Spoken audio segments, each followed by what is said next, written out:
Assalamualaikum warahmatullahi wabarakatuh. Waalaikumsalam warahmatullahi wabarakatuh. Bung kameramen, banyak orang bilang Bung kameramen suaranya khas. Ada yang kangen. Jadi Bung Alfian baca pada penasaran dan kangen. Bung kameramen 2013 mau muncul nggak? 2023 maaf salah ngomong. Belum tahu Bung Alfian. Belum tahu ya. Lanjut. Ya Bung Alfian, ini berita aduh kacau nih. Kita memang masih mempelajarinya, tidak mau buru-buru ya. Tetap penonton Bung Alfian penasaran respon langsung dari Bung Alfian. Ini ada dari wartakotalive.com. Judulnya, Riuh, Hasnaini wanita emas ngaku disetubuhi ketua KPU berkali-kali. Anggota DPD gratifikasi seks, innalillahi. Nah, Bung Alfian, setahu saya si wanita emas ini ditangkap juga. Apakah ini ada proses pembungkaman? Apa responnya Bung Alfian? Saya akan luruskan dulu Bung kameramen. Dia memang dalam kondisi ditahan karena dia punya kasus lain, kasus yang beda ya. Kalau tidak salah tentang keuangan atau apalah, pokoknya ada kasus lain. Nah, untuk masalah ini saya lihat ini sangat serius. Kepada seluruh masyarakat Indonesia, mari jangan biarkan orang jahat semaunya. Orang culas, orang berbuat seronok. Ini bahasa Indonesia ya, bukan bahasa Malaysia ya. Bahasa Indonesia tentu lain ya. Perbuatan yang tidak patut, perbuatan yang melanggar asusila. Saya pikir ini terkonfirmasi dengan kemudian hari Bu Hasnaini ini menyatakan permohonan maaf. Tinggal nanti kita konfrontir aja antara pernyataan dia sebelumnya dengan permohonan maaf dia, sebenarnya yang benar yang mana? Yang benar minta maafnya, yang benar apa laporan dia yang pertama. Tapi saya punya konfirmasi kepada beberapa teman-teman pengacara di tingkat nasional yang senior. Saya coba konfirmasi bahwa memang ini sulit dibantah karena saksinya banyak, buktinya banyak. Dan bukan hanya itu, baik terkait dengan kelakuan, baik terkait dengan konten omongan, maupun terkait dengan bukti-bukti yang pendukung lainnya. Dan intinya untuk kasus ini, saya berharap pembacaan berita kali ini mengarah kepada sebuah alasan-alasan yang lebih analisis, yang lebih deskriptif, dan lebih menunjukkan bahwa kita melihatnya sebagai sebuah tanggung jawab kita untuk mengurus negara kita dengan sistem pengelolaan yang baik. Waduh, kader Banser gimana ini kelakuannya? Tapi itu masih diduga Bung Alfian, karena di Indonesia ini masih ribet Bung Alfian. Kalau dia belum divonis sama hakim, ntar kita yang kena UU ITE. Tapi anggaplah ini masih, kan kita menggunakan omongannya si wanita emas ya Bung Alfian. Nah, Bung Alfian, ini si wanita emas ini ada beritanya lagi, minta maaf. Hasnaini minta maaf soal tuding dilecehkan ketua KPU. Nah, Farhad Abbas menyebut ditekan. Nah, Bung Alfian, kalau lagi kita bercanda-bercandaan, ada yang bilang biasanya yang benar itu omongan yang pertama. Nah, terlepas Farhad Abbas ini pengacara yang kontroversial, tapi kalau dalam ranah hukum mungkin dia mengatakan yang sesuai fakta hukum lah. Tapi Bung Alfian, dengan adanya awal dia bilang dilecehkan, kemudian minta maaf, kemudian pengacara ada yang bilang ini ditekan. Apapun itu, kalau belum disidang, kan nggak seru Bang Alfian. Kan kalau belum disidang, kita nggak tahu nih ketua KPU bejat apa enggak nih. Nah jadi menurut Bung Alfian, ini harus bagaimana Bung Alfian, ketua KPU? Karena kalau ini hanya kita menghoaks-hoakskan si wanita emas, nggak seru dong. Maksudnya kita nggak clear dong. Karena bagaimanapun kita tidak mau dong punya ketua KPU yang amoral. Banyak hal yang harus direspon, mudah-mudahan tidak lebih dari waktu yang singkat. Yang pertama, pemirsa silakan saksikan tayangan tentang testimoni Bu Hasnaini, karena cukup luas, cukup banyak. Dia bisa berupa video YouTube, bisa juga video download yang semua sudah tersebar cukup baik. Coba dilihat dengan utuh. Yang kedua, menurut hemat saya, praduga tidak bersalah dan pihak kepolisian harus segera menangkap ini sebagai sebuah hak inisiatif kepolisian untuk mengklarifikasi kepada pihak ketua KPU. Nah, untuk itu DKPP, Dewan Kehormatan KPU, harus segera mengadakan rapat khusus dan membekukan serta menghentikan sementara sampai proses ini ada kabar dari pihak kepolisian ini diteruskan atau tidak. Untuk itu KPU harus segera punya orang yang bertanggung jawab, apakah namanya apa. Yang ketiga, kepada Banser, saya pikir Anda harus mulai realistis. Saya minta, ini bukan urusan Banser, ini urusan KPU dan urusan Indonesia. Ini harus jadi perhatian.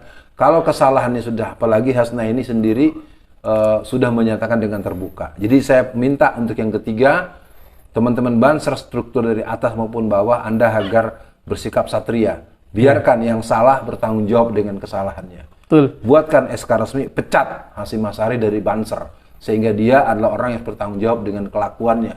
Saya pikir itu baru sikap orang yang memiliki Ahlus Sunnah wal Jamaah.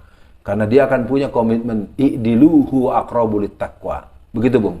Iya, Bung Alfian.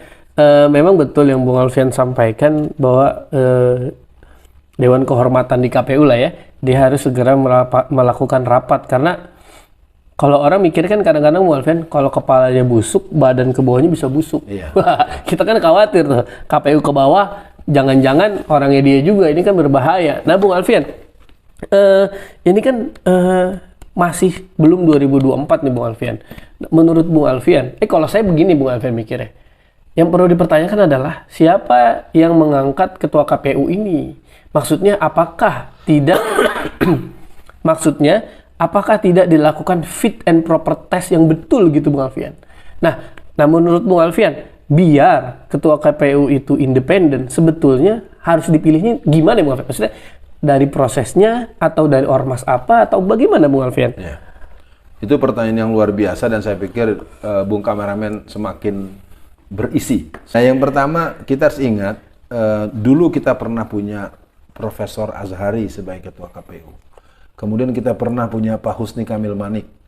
Kemudian kita punya yang kemarin pemilu 2019 yang ternyata yang banyak ngomong gede itu yang nama si Wahyu kan juga sekarang di penjara dia kan. Iya. Nah ini karena permainan ini belum dimulai, ayo dengan praduga tidak bersalah, maka Hasyim Asy'ari harus segera diberhentikan sementara ya, berhenti dulu ya Pak ya sementara. Bapak jangan ngurus KPU dulu, biar diganti dulu.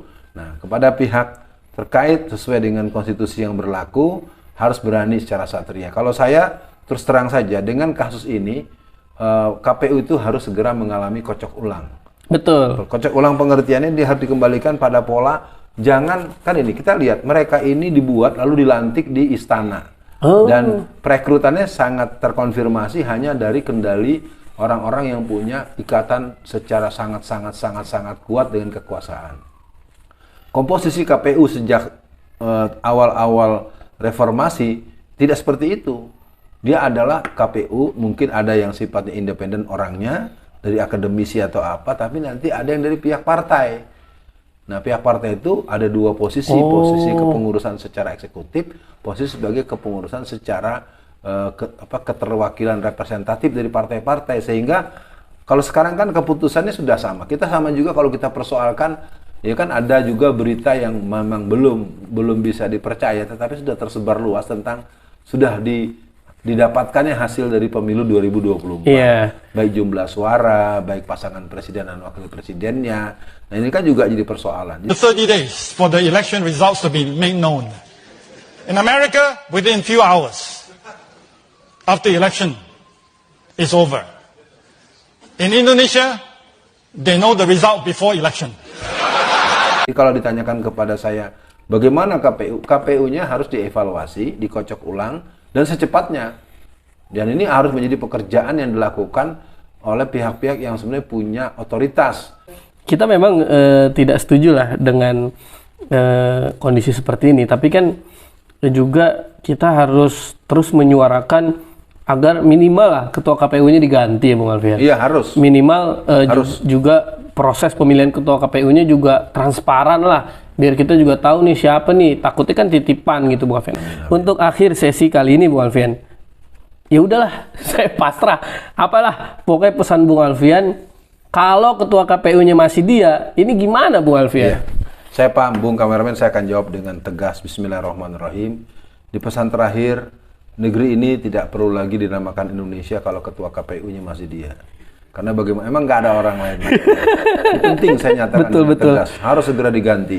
Saya tidak mau menyebut siapa-siapanya, tuan-tuan yang sudah punya peraturan, DPR yang sudah ngerti siapa yang bertanggung jawab. Ini yang pertama adalah Ketua KPU harus dipecat sebagai Ketua KPU, dan kepada teman-teman Banser, Anda harus jiwa besar, legowo, bahwa orang satu ini memang terkonfirmasi telah berbuat yang dinyatakan oleh Bu Hasna ini, yang tentu itu perlu dibuktikan di pengadilan. Jadi nggak usah pakai ngancem-ngancem, nggak usah pakai ngapain orang lagi. Ini aja diproses, Bu Hasna ininya diproses segala macam, nanti dia dibuktikan di pengadilan. Nah yang kedua, buat masyarakat, kita patut untuk tidak percaya dengan mekanisme pemilu, tapi kita perlu juga memikirkan pemilu yang punya kesungguhan dengan formula kerja yang berkeadilan, transparan, dan memberikan rasa kebersamaan. Jadi artinya dua-duanya akan tetap kita siapkan di dalam ruang otak kita. Bahwa yang pertama, kalau ini tidak dilakukan, maka berarti kita tidak akan percaya dengan pemilu yang akan berlangsung. Betul. Karena pemimpinnya saja sudah seperti itu, dalam bentuk-bentuk praduga tidak bersalah, tapi dugaannya terlalu kuat dan terlalu sangit kalau kata gitu ya. Nah yang berikutnya adalah buat seluruh masyarakat, terkhusus buat kaum muslimin, mari kita memperhebat proses belajar berpolitik. Kita mulai harus berpolitik praktis, berpolitik strategis dengan politik identitas. Identitas politik kita adalah amar ma'ruf nahi mungkar, politik itu adalah ibadah, dan kita bagian daripada pemilik sah republik ini. Betul. Dan kita tidak perlu sungkan untuk mengatakan bahwa kita akan membela aspirasi untuk menjaga keutuhan NKRI melalui partai-partai Islam. Saya Alfian Tanjung menegaskan, mari kita besarkan partai-partai Islam, mari kita menangkan pemilu 2024 adalah era berjayanya partai-partai Islam. Assalamualaikum warahmatullahi wabarakatuh. Waalaikumsalam warahmatullahi wabarakatuh.